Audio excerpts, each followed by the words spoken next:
interesting story behind how I discovered you, actually. Oh, okay, yeah, please share. I came across your account many, many years ago because a friend of mine had a crush on you. Yeah. Really? Yeah, because obviously I'm going through, who I should speak to. And then I think about how I even got to know the person and how I came across their page and, how long I've been following them and all of that stuff. And I actually came across your page because we have a WhatsApp group.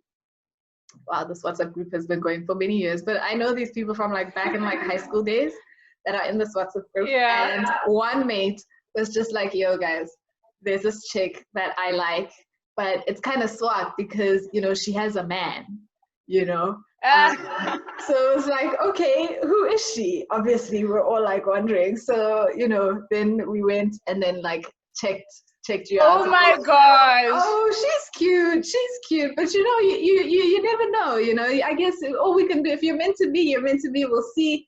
It wasn't meant to be. I mean, I think you've been with your person for the longest time now. 6 years, yeah. he was also just like, yeah, I know, but it looks like it's a real thing because she's actually putting him on the gram. So it must be so, oh, well. It's kind of a real thing. So looking back now, I was just looking at wow. Oh, and the office edit and all of that stuff. So yeah, it's funny that since that's how I came to know you. And then I was like, this chick is pretty cool. I like her style. And at the time you were sharing your outfit looks a lot, and it was, your classic, you wore pants really well, and I always wanted to wear pants, but I could never wear pants that fit really well. Oh and my gosh. wear these slip-on shoes that I could never find anywhere, and I was just like, oh, wow. Yeah, so that's pretty much it. And then I followed you, and well, now here we are. Oh my gosh. Yeah. I had no idea. Oh my gosh. Okay, I now want us to get into it. I didn't fully prepare because I've always found the most the best conversations are when you kind of, so I don't want to write everything down. So yeah, I'm excited to just jump into it. Okay, cool. So I guess it's the beginning of your journey. So you started out with the office edit being your focus, and you sharing your style and tips and things like that. What caused you, or what was your vision when you started that with, the office edit, and what is it that you're looking to achieve? Because you kind of just went off that from what I'm seeing. Yeah, so let's hear about that. So basically, here's what happened, right? So I was super into blogs, Tumblr back in the day. There was all of that. And there were a lot of blogs at the time. There was your blog as well, Through Shaded Eyes. I was super into blogs. And then I left varsity in 2015, and I started working in corporate in 2016 or 15. I forgot. But anyway, one of the years, I started working in corporate, right? And I had always wanted to share my style and to blog and stuff, but I never really knew what I was going to do it about, so I never did anything. Mm-hmm. And then when I started working, because I was so into blogs and stuff, I realized that, wait, hold on, nobody's sharing what to wear to work. Any of these outfits that I'm seeing on the gram, I can't wear them on a day-to-day basis. And I like to dress in such a way that I like my clothes to be practical. I want to be able to wear something to the office and on the weekend as well. So I don't buy weekend clothes or office clothes, or try not to, So I was literally just sitting there the more blogs I saw, the more people were just on Instagram sharing their outfits. I'm like, nobody is showing us what to wear to work. Nobody in South Africa. There were a lot of people doing it abroad though, but nobody was doing it here. People might have had features on maybe a blog post about workwear, but there was nobody who was really focused on it. And I was like, okay, I'll start doing that. I'm figuring out how to dress to dress in corporate anyway. I don't really know what I'm doing. I knew that I hated suits as well. I still don't own a single suit. I hate suits. I hate pencil skirts. So you mentioned the pant thing. It's very interesting that you mentioned pants because I love pants. I hate skirts. I don't wear skirts often. You'll hardly ever see me in a skirt because I don't think they sit well on me. I don't have a small waist. So I love pants. I love the way pants shape my body. So generally, with office wear, it's pencil skirts. It's these formal dresses, these formal tight dresses. I don't like any of that stuff. So I was like, I'll share how I dress to the office. Yeah, that's actually just where it started from. I'm gonna start sharing because I'm not seeing anybody that's doing it. And for people that were doing it, especially abroad and everywhere, it was just very like office way, if that makes sense. Very corporate. And even in corporate, you don't need to be super formal when you're in corporate, right? Yeah. There's a way to bring yourself into it. So I just wanted to share all of that. That's really how the office edit came about.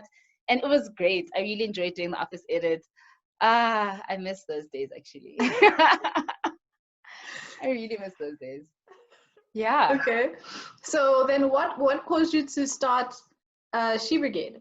Like, how do you go from a blog that speaks about dressing for corporate to a whole other medium or podcasting and telling people stories? So now, okay, so I was blogging about corporate wear. And then as time went by, I just kind of started feeling like, I want to do a little bit more than just the fashion, There's so much too corporate. So then on my blog, I'd share little stories about how I navigate corporate. So like, I once shared a post about my hair because I had like natural hair. I shared a post about natural hair in corporate. I shared a post about interviews because I even got to a stage where, so at my work, I would sit in on interviews when they were interviewing people. So I felt like that's a nice angle to be in. So let me share that kind of stuff. Just general navigating corporate, how to show up in corporate, that stuff. So I was sharing, I went from sharing just fashion to sharing more about how I navigate corporate, right? So the blog content changed a bit, but it still had the fashion aspect to it. And then, I mean, honestly, as time went by, I felt unfulfilled by the fashion aspect of it. Nothing wrong with it, of course. Just for me, I just felt like I feel like I can be doing a lot more. So I actually, I think it was in 2018 where I stopped. I completely stopped. I remember, I think I did my last campaign, in the beginning of the year. It was like in January that year. And I stopped. I was like, I'm not doing this anymore until I figure out what I want to do. And then I'm like, okay, what do I have? What do I see around me, and what do I have that I have to offer? And I'm like, wait, I'm a girl that works in IT. So I work in IT, I work in software development, right? And I understand how we not build it from scratch. I'm not a developer. I don't like coding. I did that in varsity. I hated all of that. But I have access to resources that allow me to create a website. So it literally started primarily as, let me create a website. And since people love hearing my stories about my journey in corporate and all of that, let me create a website where people come on and share their journeys, whatever it is. I think I reached out to you as well to just share a story, anything. So I just wanted it to be a place where anybody could just come on, submit stories and write articles, that kind of thing. Because I just felt like I have a platform where I can actually just collect people's stories, and it can be a one-stop shop for people's stories to share. Because we all go through the same things after all. After a while, I was talking to my friend about it, and she was literally just like, I don't get it. So my friend said, she was like, I don't get what you're doing. I'm like, what do you mean? I'm literally, this is what it is. She's like, yeah, but it's just, I don't get it. And she just randomly said, why don't you make it a podcast? And I was like, oh. So I sat back again, and I was like, okay. So I wasn't listening to podcasts at the time. This was in 2018 now. I wasn't really listening to podcasts. And I was like, okay, let me listen to a couple of podcasts. I like the idea of podcasts. So I was like, cool, I'm doing it. I don't care. I just grabbed my phone. I DM'd someone on Instagram, Tebello, and I was like, hey, do you want to record a podcast with me? What's a podcast? She also came all dressed up. She's like, what video? I'm like, no, it's just going to be audio. Don't worry. We literally went into my bedroom and spoke into my phone. That was the first episode recorded in 2018. I did know that it just had to be, okay, she's just going to come and share her story, because the whole thing about SheBrigade was I want people to bring their stories forward, Yeah. So I recorded that episode and I published it. But of course, I didn't really like it, just because I felt like I was just doing a podcast for the sake of doing a podcast. I hadn't really given it enough thought and effort. So I stopped after that. I didn't release another episode until 10 months later, 2019 June. Yeah, because I felt like I wasn't giving the craft the respect it deserves. Because I literally just did it because let's just do a podcast. Let's see what happens. So I took the time off to really sit down and really think about, wait, what am I really trying to achieve with SheBrigade? And I wanted to really just structure it a bit more, figure out what I need, especially the tools that I need, what's the best way to come forward to the podcast. I listened to I think I listened to like 3 podcasts a day, almost every single day of the week, working week. And for those 10 months, I like drowned myself in podcasts. I was just doing lots of research, lots of homework on podcasting. Why does this work over articles? You know, just things like that. Like, what actually am I trying to achieve? And eventually I got to a place where I was like, okay, you know what? I get it now. And I just went back to what am I really trying to do? And one of the things that really stuck out to me was, oh, this is actually also, this thought occurred to me prior to recording my first episode as well. It was just that, okay, so I'm a woman in IT, in corporate, and I'm Black, right? There are not a lot of us, and especially not a lot of us in leadership roles. So me reaching out to Tebello was just like me thinking, let me reach out to women in leadership roles or just doing great things. It doesn't have to be leadership roles specifically. Because if I don't have access to them, then I'm sure that other industries feel the exact same way, right? And I kind of structured that story a bit more. Okay, during those 10 months, I was like, okay, that's really the gist of it all. But how do I make it such a way that they can tell their stories in a dignified manner? You know, I don't take away anything from their career journeys. If they want to share their personal journeys, they can do that too. The other kind of things I was just trying to figure out during that time. And I got to a place where I was like, okay, this is going to be a platform to do exactly that. I'm going to tell women's stories, women that are doing amazing things, the stories that we never really hear about, especially. So like, I kind of try not to do the most, I want to say famous people. I try to get like, you know, women in corporate, because people in corporate are not usually on like on social media and stuff. And I want to pull them there as well, because it's hard to gain access to these people. It's really, really hard to gain access to these people. So yeah, just a lot of work during that time. I took on some mentors at work as well. So I joined the bank. I worked at a bank at the time.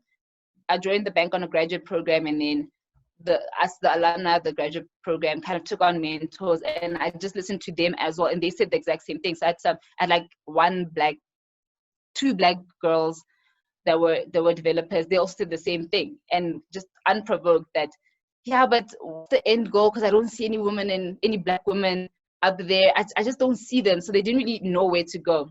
So that's really what solidified that, okay, this is actually a thing that needs to be done. And I saved some money, bought a microphone, an actual microphone, a small one, my first one. And my first episode was recorded on Mother's Day last year. I remember because it was with Kim Nokwaza, and she's a mother, and I felt really bad for taking her time on Mother's Day. She says it's okay, but I do feel bad. And a month later, in June 2019, the first episode went out. Feel free to stop me. I can go on and on. That's why I don't talk a lot on my podcast. Okay. Well, then let me pause you there.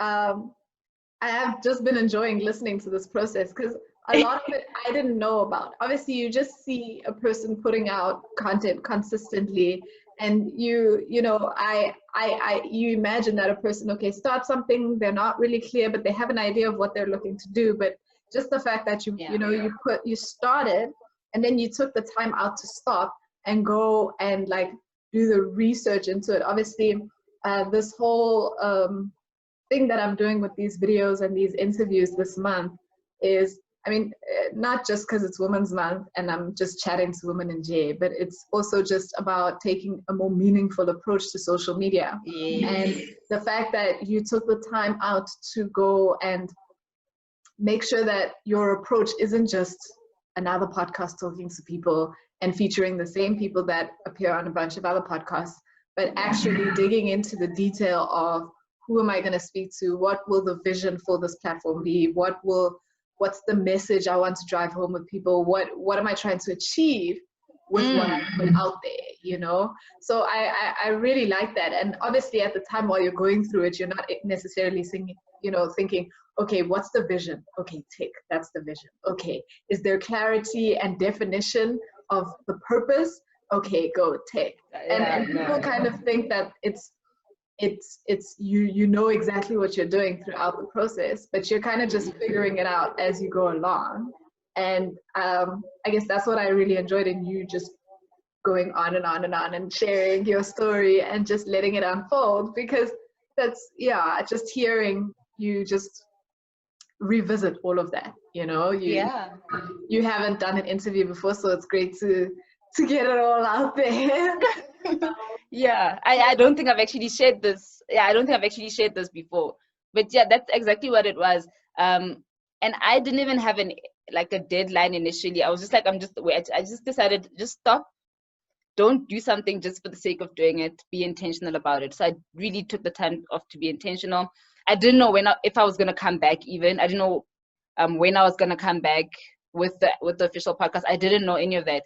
I think it was 2 months before the launch of season 1, where I was like, okay, now I'm giving myself a deadline. Now that I feel like I know I have my head right, I know exactly what I want to do at least. Then I gave myself a deadline. I'm like, okay, in the next 2 months, now I need to get into some sort of like a structured process, like you were saying. Like before then, it really wasn't intentional. It was just, I just knew that whatever I'm gonna do, I need to really think about it, and I really need to sit on it. Whether it's figuring out the vision, figuring out the execution, whatever it is, I just needed to figure something out, but I couldn't just do it just for the sake of doing it. Yeah. And I think that's what a lot of people do. They just are just like, okay, I need to be on Instagram, on YouTube, on whatever, and just share my life and what I'm thinking, eating, feeling. And, you know, I just need to be seen and get followers. And then after I have all those followers, then maybe, you know, I can define who I am and be, you know, but it's yeah, I guess maybe that has worked for some people, but yeah. Yeah, true. Yeah, definitely. You have to be intentional. Yeah. So how do you find the people that you've kind of shared that you try and focus on people who are in corporate, but you've mentioned a lot of those people aren't on social media or probably have private accounts. So how do you find those people that are doing amazing things in their line of work? Because it isn't necessarily in your own space, but in other spaces that you might not, you know, play in. So how do you go about doing that? Sorry, I'm laughing at this question. And how do you decide what your topic is going to be? Okay. I'm laughing at this question because a lot of people ask me this in the DMs, and it's hard, right? Because a lot of people do want to come onto SheBrigade as well. And I always struggle with kind of defining how exactly I pick the people that come onto the podcast. I really do struggle with this. Yeah, I do. I won't lie, this is a difficult one. I don't have like a specific kind of checklist or like a process that I follow when I decide who's coming onto the podcast. So initially when I started, and I really encourage everyone to do this, the first couple of episodes were completely from my network. Okay. I had Kim. I already knew Kim. Kim is a corporate fashion blogger as well. She came. You know of Kim, right? She started blogging about fashion and corporate fashion specifically. So her and I connected on that level when we were doing the fashion blogs, when I was still doing the office edit. She was my first episode.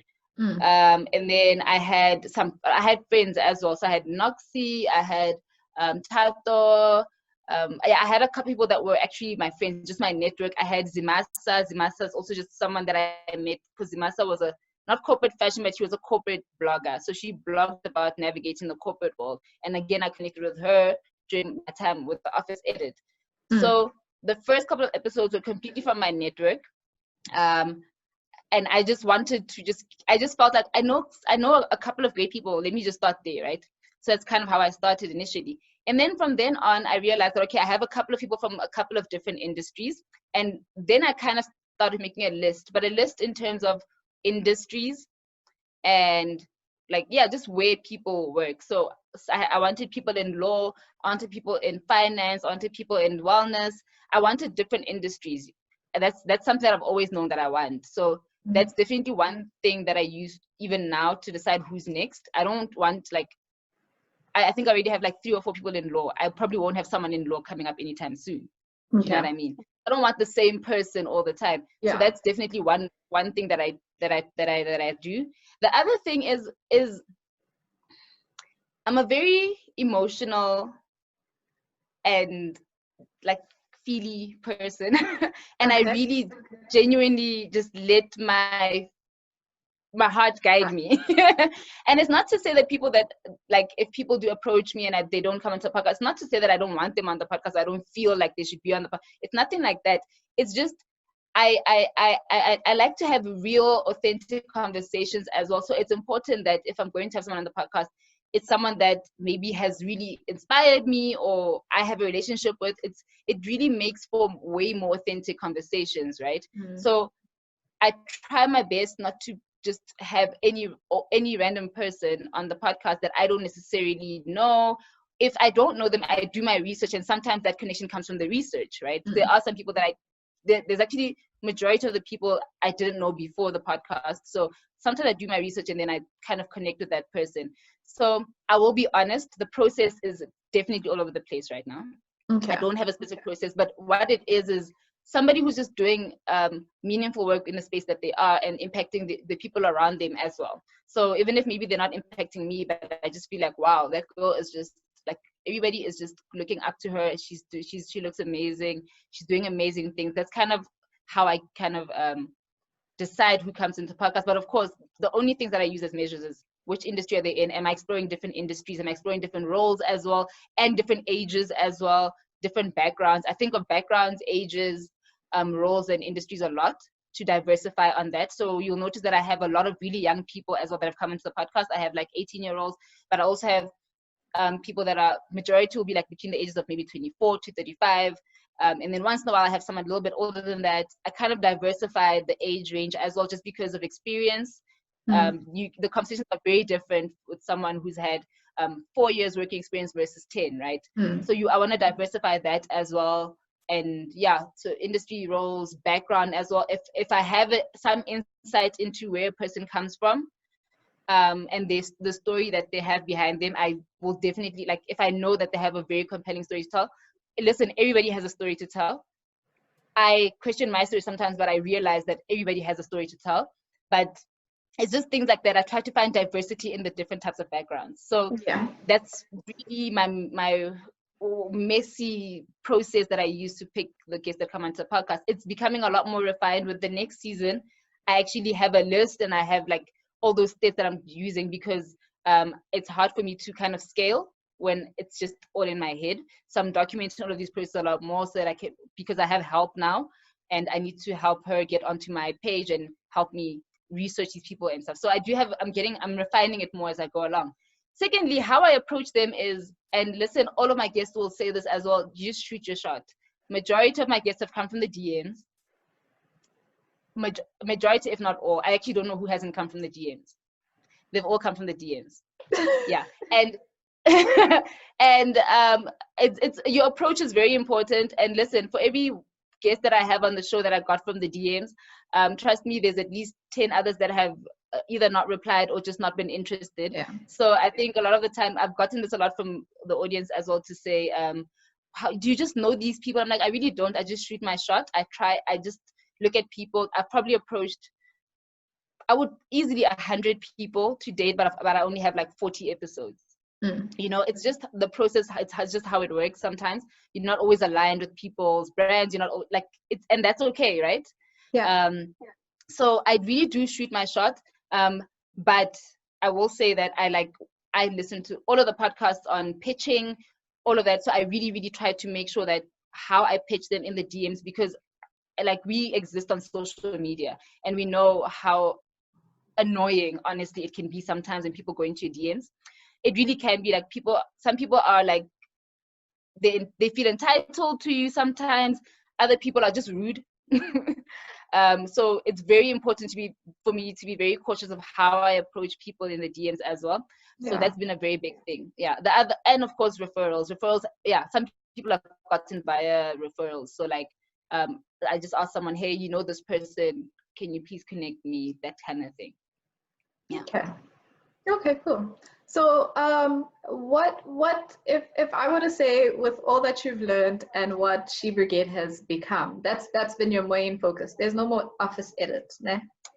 Yeah, shame. I even shut down the website. It broke my heart. I tried to look for it, but I was just, and Can't other find things were it. popping up and I couldn't find it. So I figured I'd just check. But so SheBrigade is essentially your main focus. And what would you say if it could, your big vision for it, what will it become? Will it remain a podcast forever? Like what, say 2, 3, 5 years from now, like what is that big, what you want it to be? What are you building it to become? So have you seen this documentary on Netflix? It's called She Did That. And if you've seen it, No. it's really cool. It's a documentary that follows Black female CEOs, I believe, and like tells their stories. Okay. Like I would love it if SheBrigade became something like that. So basically, the point is that I need to be able to share stories on a bigger scale, reach more people, and I want to be able to share them to more people and also in different ways. So currently, right now during Women's Month, I'm running this thing because I've stopped production. Season 2 is finished, so I'm no longer producing podcasts for now. But I was just thinking, how long is the season? A season is 21 to 22 episodes. Oh, okay. The first season was actually just defined by me having burnt out. Okay. I literally got burnt out because of work and I couldn't do it anymore and I had to stop. But then it kind of made sense for me to make it into seasons, and then with the season, the second season had 22 episodes. Yeah. Okay. So and the then second is season there was a lot more anything intentional. Is there anything different with the season? Like, does it have a theme, or it's just when you take a break? So like I've tried to have goals with each season. So the first season was just to share as many women's stories as possible. With the second season, I really tried to reach out to industries that aren't usually tapped into, like STEM, women in STEM. I didn't get all the women that I would have loved to have on. There's so many women that I would have loved to get on, but again, can't always, you win some, you lose some. So I really tried to get into industries that aren't really spoken of. Like I had a pilot on the show. I had a ship navigator, so like a ship captain on the show. I had women in STEM, especially. I had a mathematician on the show. I had developers on the show. I wanted to tap into STEM and just other industries that we don't necessarily always look at, like the marine, the maritime industry, aviation, that kind of thing. Yeah. Okay, cool. Sorry, I interrupted you. The next season, no, that's fine. The next season definitely also has a goal. Okay, I was gonna share, but maybe let me not. Yeah, just because. Yeah, it's fine. It's a lot more deep. No, not yet. Because it's too far away. I think like the next season will only start in October, on end of October. So I think it's just too far away. If it was closer, yeah. Okay. So what was I saying again? I lost my train of thought a little bit. Office edit done. Vision for SheBrigade. Oh yes. So I just want to be able to share on a bigger scale, to share way more stories, and especially to tap into those women who really feel inaccessible. Because what I've found is that they're really not, right? Often you see a lot of women that are doing the most, and I was scared with so many of my guests reaching out to so many of them, but oh my gosh, like people are just people, right? Yeah. Like people are so nice and they're just human. We often think that these women are so inaccessible. So I'm really looking for like people that are way ahead of their game. That's really who I want to be interviewing in like 5 years time, like people who really do feel inaccessible, and sharing their stories in a way, video, definitely way more kind of like documentary style. I would love to do that. I also want SheBrigade, because I don't think the SheBrigade podcast voice is the only voice that matters. So I want SheBrigade to also house a lot more kind of podcasts and other forms of media from other women as well. You know, so if I can do something like that, that would be amazing. Yeah. Okay, cool. Yeah, well, I think all of that is amazing, and I think your journey is really a remarkable one. It's very real in how you've taken your approach and learned along the way, and just been intentional with it, and just trying to be meaningful to the people that listen to your thing as well. You know, you were speaking about how you try diversify the people you interview and the content. So obviously the people who listen, will have variety in who they're learning from, and the different types of minds and lines of work that they can, learn about, or stories they can hear about that can inspire us. And I think it's really great, because we grew up maybe at a time when we didn't have access to that. Exactly. And the only thing that'll change that for people to come is if, we solve that problem. And that's the thing. Complaining about the problem really doesn't help. It's a matter of being the difference in what you do. So I think my last question would just be asking how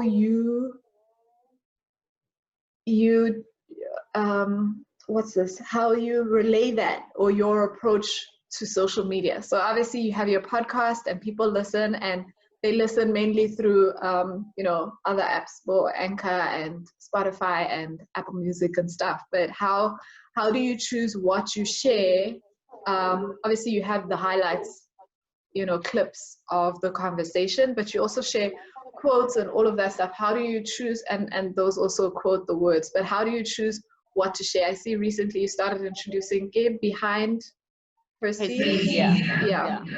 Where you're it's takeovers, né? I've seen 2 of them.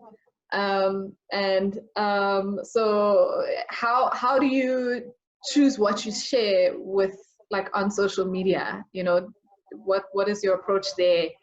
That's it. So like, let me tell you one of the things that really influences what I share. You know how we're always sharing, like on our stories or on our pages sometimes, like clips and little snippets, or like pictures from other people's accounts, like especially the accounts that post a lot of inspirational stuff. I don't know if you do that, but like, you go through all these, there's a lot of inspirational pages out there that share like quotes from Oprah, whoever, that kind of stuff, right? I really thought about it, and I was like, why is that content never South African? That's honestly what I thought about. And I'm like, we share so many quotes and always quoting people, but it's never from home. Like, we say a lot of amazing things too, and we can inspire each other. I learned so much from African women. I'm like, every time we're like sharing a post or looking to follow, I follow 20 million inspirational accounts. I'm one of those people. That's why I know, right? I was just like, but why aren't like African women also quoted on things that they say, and why don't we use that as a source of inspiration and motivation? So I used to like post quotes like from other international people as well, but like this year I've been very intentional about only posting, if I post quotes, I only post quotes from the women that have come on the podcast, or from other African women, even if it wasn't on the podcast. So I really I'm trying to create content that is African, if that makes sense. Yeah. And I'm trying to create a situation where we draw inspiration and we draw our daily motivation. Instead of waking up and looking at those other accounts, we draw that from women that are like us and come from situations like us. So that's really what drives what I post. So that's just like, for example, the quotes that I put up there, that's really it. I'm just like, and I try my best to try to make them aesthetically pleasing. I try. Because that is what you want to use. That's what's shareable. And it's not shareable to get the page out there. No. It's just like, we need to share our own words, and we need to have other people as well draw inspiration from our own words. So that's really what it is.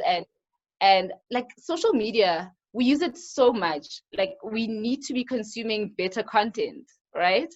That's why I also post like the little audio previews, like you mentioned, of the podcast. So if you're going to listen to something, maybe rather listen to a woman that's talking about something related to her journey that you can probably relate to, because you're also probably not, I have like a big male audience, and I know that not all my audience is Black, but like, for me as a Black woman, I want to, if I'm going to listen to something on a story, let me listen to something by a Black woman that I can, because I can probably relate to it, because I'm also a Black woman from South Africa, So that's really what I think about when I post the content that I post. With behind her scenes, now during the production week, I was thinking about it as well to say, I want to give my audience value, but what is it that gives that value? And I attended a summit a few weeks ago. It was a summit with Create Cultivate. I don't know if you know of the brand. Yeah, and for me, the best part of that whole summit was the Q&A sessions that we had. So it was a Q&A session with mentors. You just picked a mentor, and a group of you would go into a little breakaway room with them, Q&A session with them, and we could submit questions, and they answered every single question. Like, it was incredible. And I was like, that's the kind of access that I need beyond just the podcast. The podcast you listen to and then it ends there. But we need more. That we need to engage with these women that are our heroes that we look up to. Yeah, I hear you. We need to be able to engage and to talk to them, really connect to people's stories and to people's day-to-day lives, the stuff that's not really filtered, right? Yeah. So I asked, there's 5 Saturdays in August, so I got 5 of the previous guests, because you already know their stories now. You've listened to the podcast, so you know their stories. Now I want them to show us what does their day-to-day look like. I mean, you're the head of this and this and that, and you founded this and this and that, but what does your actual daily grind look like? So I asked them to share that on a takeover, and at the end of that we have a live Q&A where people can just ask questions, and it's just for the audience to ask questions, not for me to ask questions, because we need that connection. So one of the women that I look up to said, I asked her a question about about community building, about all of this stuff, how do I best serve, type of thing. And she said 4 words: always be providing value, which is like the vaguest thing in the world, but it makes sense. It's so vague, so upsetting. Yeah. But it makes sense. Don't do it if it doesn't add value, Yeah. That's the whole thing about being intentional with what you post. Don't do it if it doesn't add value. And don't always think that you're the person to add value. Sometimes you are just the person that provides the platform. So the questions don't have to come from me. They need to come from the people that use the platform. That's why I'm not interviewing this time around. I want the audience to interview the women that show us behind their scenes. So always be providing value. ABPV. I like say it all the time now. I heard it 2 weeks ago. You're spreading this vague message. It's so vague, but it's nice when it's vague because you can interpret it however there's never one way to do something. So definitely. Yeah. And I also wanted to comment on something you said earlier about how you must be the change. When you realize that things aren't, or you never had access to things, or things aren't how they could be, you must be the change. There's a quote that I love, and I love quotes. I love quotes a lot, well, clearly. I don't always find that I express myself very well. See, I just ramble. So quotes tend to just package like my thoughts nicely. There's a quote that says, I'm going to paraphrase it, but it goes something along the lines of that you are not meant to bear that which you find uncomfortable to carry. You're meant to change it. That's why you feel it. I don't believe that we go through things just to bear a load for no reason, Everything that we feel is meant for us, like everything that you feel is meant for you specifically to feel, because there's a chance that you can do something about it. It doesn't have to be something, you don't have to change the world or anything dramatic like that. But whether it's just like changing the life of your sister, whoever it is, but everything that you feel is on purpose. The universe is very intentional. God is very intentional, So for me, like with the office edit, for example, I've been frustrated about the fact that I have no access to Black women in IT, in leadership specifically. It's been frustrating me for years since I started working. They're just not there. And it actually made me angry at some point.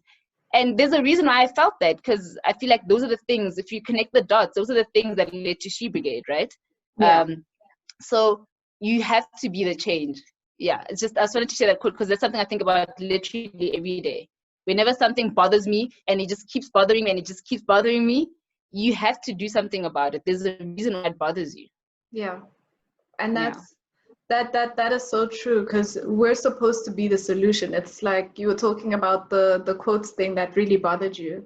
and wanting to create quotes that have or carry the words of people, women in Africa, and all of that. And it's that thing. I think something that a lot of people don't understand is a lot of those people. Okay, well, I mean, the ones who are dead, not necessarily so, but a lot of those people or the companies are those people, the companies that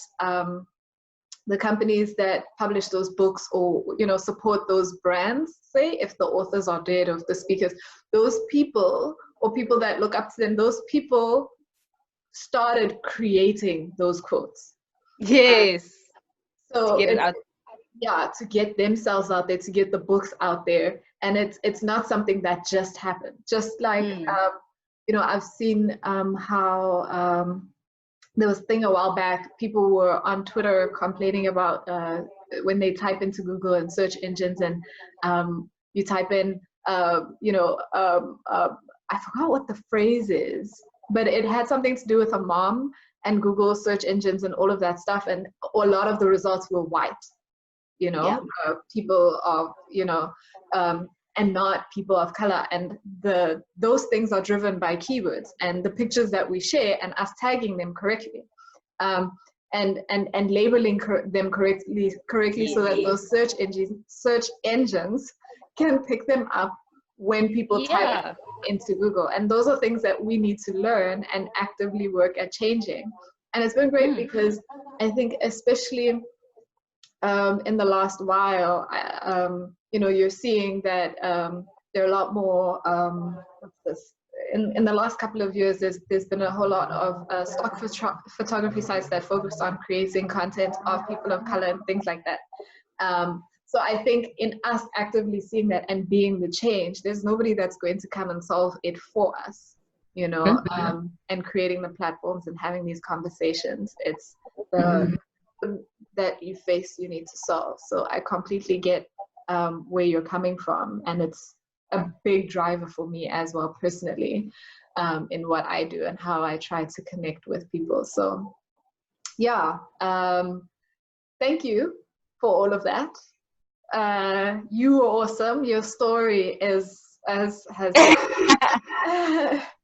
and I hope that, you're welcome. But I hope that anybody who watches this will take away the keys of being a solution to any problem you face, using what you've gone through as fuel, and also just starting where you're at. I think people, we've heard that thing said so many times, that you should start where you are and just start with what you have, and you never quite imagine what it is, because you think, well, I can't start where I am because I don't have a mic, and I don't have the money for a mic. But you don't need a mic to start. You just started in your room with a friend.